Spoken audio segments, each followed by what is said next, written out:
concerning Syria, a couple of interesting things here. A lot of attention for ISIS this week. Let's remember, if it were possible to get these European and U.S. and Japanese aid workers out of that area, the only way, by and large, that people have fallen into the hands of ISIS and then being executed or beheaded, the only way that has happened is if those people either willingly put themselves under the control of the Syrian terrorist rebels, or if they put themselves so close that they could no longer be defended. Now, there's a group of French members of parliament, members of the French National Assembly and the French Senate, who went to Damascus and had talks with President Assad. I'd like to see some Americans with that much guts, and I don't think we have them. I think we've got a bunch of parliamentary cretins, quite frankly, when it comes to this issue. They're too afraid to go over there and explore with Assad what the way out of this is. And here's the secret. The way out of it is to work with existing governments. Yes, and that means Assad. You got it.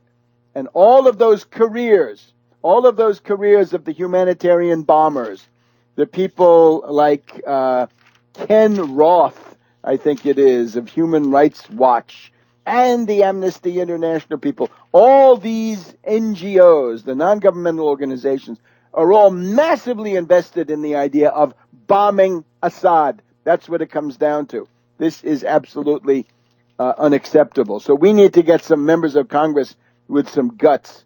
And it's also interesting that establishment people of some importance, the former Prime Minister François Fillon, Fillon, this was under Sarkozy, if memory serves. So he says this is a good idea.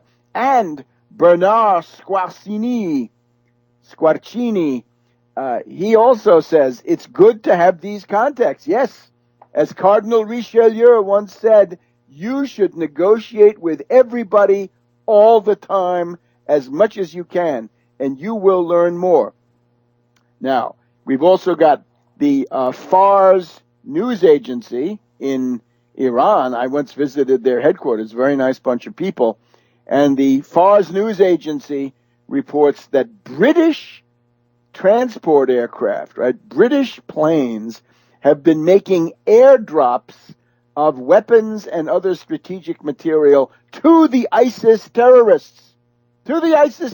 And there's also an idea that U.S. planes are also involved. So you've got a war, in a sense, of two tentacles of the U.S. government, right? The Pentagon bombs them, but the CIA and the other parts of the intelligence community are hyping ISIS. Why do people get interested, people in Brooklyn or schoolgirls in Scotland, why do they get interested in joining ISIS? Well, part of it is the constant hype from the news media. They're so sophisticated. They're so formidable. They are supermen with magical powers. And the other thing that any self-respecting, intelligent person would ask is, with the tremendous capabilities of the National Security Agency, we're told that they sponsor the most feared and potent group of hackers in the world. Why don't they shut down those ISIS sites?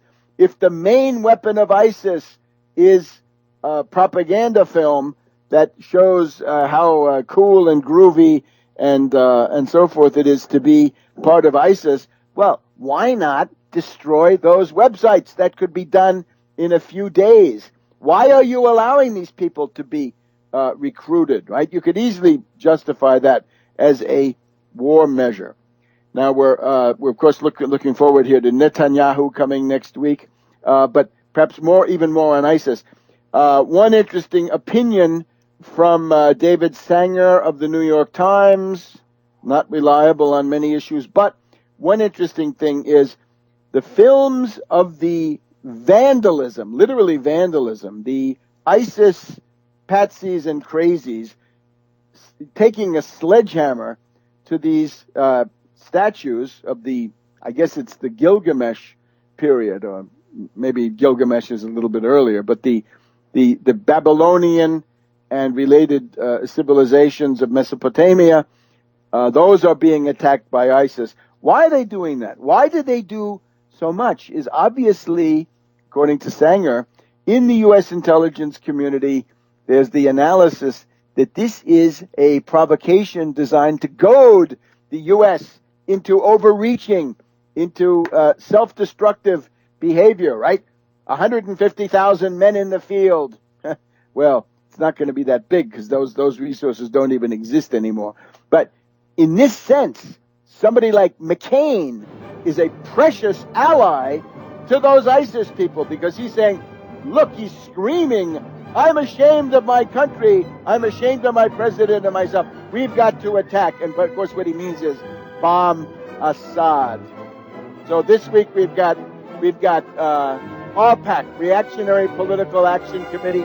We'll get to that next week, and we'll see you on World Crisis Radio.